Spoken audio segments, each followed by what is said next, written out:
நாடு வளருவதற்கு அரசியல் தேவை, ஆனால் அரசியல் வளர்வதற்கு மக்கள் தேவை. மக்கள்தான் அடித்தளம், தலைவர்கள்தான் திசை.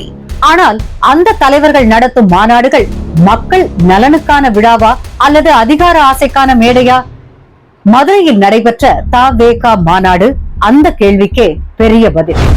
தமிழக அரசியலில் புதிய மாற்றத்தை கொண்டு வருவேன் என்று விஜய் சொன்னதால் இளைஞர்கள் அதிக நம்பிக்கையோடு இருக்கிறார்கள். கட்சி ஆரம்பித்து 2 ஆண்டுகளில் மாநில அளவில் 2வது மாநாடு நடப்பது அமைப்பு வலிமையையும் திட்டமிடலையும் காட்டுகிறது. 3 மணி முதல் 7 மணி வரை கொடியேற்றம், தமிழ்தாய் வாழ்த்து, கொள்கை பாடல், உரை, கலை நிகழ்ச்சிகள் இவை அனைத்தும் கட்சிக்கு ஒரு ஒழுங்கும் ஒரு மேடையும் தந்திருக்கிறது. இதை அமைப்பின் வளர்ச்சி, நியாயமான முன்னேற்றம் என்று சொல்லலாம்.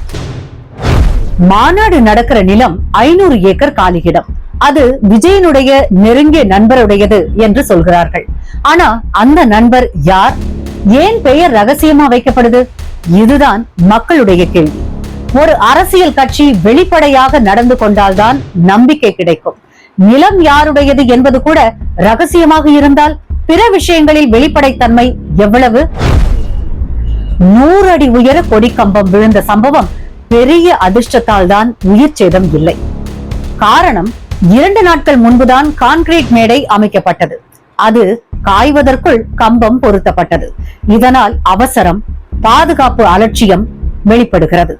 ஆனால் நல்ல பக்கம் அப்படின்னு பார்த்தோம்னா, உடனே மாற்று இடத்தில் கொடி கம்பம் அமைத்து நிகழ்ச்சியை நிறுத்தாமல் நடத்தும் தீர்மானம்.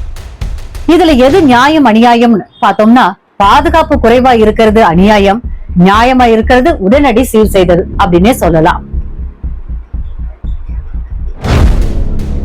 மாநாட்டுக்கு 3500 போலீசார், 2500 பவுன்சர்கள், 500 பெண் பாதுகாவலர்கள், பெரிய பாதுகாப்பு, 600 டாக்டர்கள், 45 ஆம்புலன்ஸுகள், மருத்துவ முகாம்கள், மிகப்பெரிய மருத்துவ வசதி.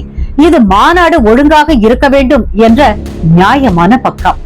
ஆனால் மறுபுறம் 5 லட்சம் தொண்டர்கள் நிழல் இல்லாத வெயிலில் 5 மணி நேரம் பிளாஸ்டிக் சேர்களில் அமர வேண்டும். தலைவர்களுக்கு ஏசி ஹால், தொண்டர்களுக்கு வெயில். இதுதான் அநியாயமான ஒரு பக்கம். 5 லட்சம் பேர் அமர சேர்கள் வாங்க 5 ஒப்பந்தங்கள். 4 ஒப்பந்ததாரர்கள் கடைசி நேரத்தில் விலகினர். அரசியல் அழுத்தம் காரணம் என்று சொல்லலாம். அவசரமாக கேரளாவிலிருந்து கொண்டு வந்தார்கள். இந்த நிகழ்வு எதிர்ப்புகள் இருந்தாலும் மாநாட்டை நடத்துவோம் என்ற உறுதியையும் காட்டுகிறது. ஆனா அதே நேரத்தில் ஒரு நிகழ்வை நடத்த அரசியல் அழுத்தம் எவ்வளவு ஆழமா வேலை செய்யுது அப்படிங்கறதையும் வெளிப்பட செய்திருக்கு. மதுரை, தூத்துக்குடி தேசிய நெடுஞ்சாலை முழுவதும் பேனர்கள், பிளக்ஸ். போக்குவரத்திற்கு இடையூறு, மக்கள் எதிர்ப்பு.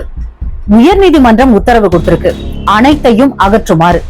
இதுதான் அநியாயம், மக்களுடைய சிரமம். மாநாடு நடக்கும் இடத்தை சுத்தமாக்குறதுக்கு போலீசார் நடவடிக்கை எடுத்தது, இது ஒரு நியாயமான செயல். மாநாட்டுக்காக தொண்டர்களை வெப்பத்தில் வைத்து வியர்க்க வைப்பது நியாயமா? 2வது கேள்வி. ஆனா மருத்துவம், தண்ணீர், உணவு அனைத்தையும் கொடுத்து பாதுகாப்பாக வைத்திருப்பது ஒரு முன்னேற்றம் அல்லவா? இந்த மாநாடு ஒரு அரசியல் மைல்கல் அப்படிங்கிறாங்க. ஆனா விமர்சகர்கள் எல்லாம் கேக்குறாங்க, இது உண்மையில் அரசியல் மாநாடா, இல்லை என்றால் ரசிகர்களின் திரளை காட்டும் அவர் ஷோவா? உண்மை என்னன்னா 2 முகமும் இருக்கிறது. இதுல நியாயமான பக்கம் என்னன்னு பார்த்தா, கட்சிக்கு வலிமை கிடைத்திருக்கும்.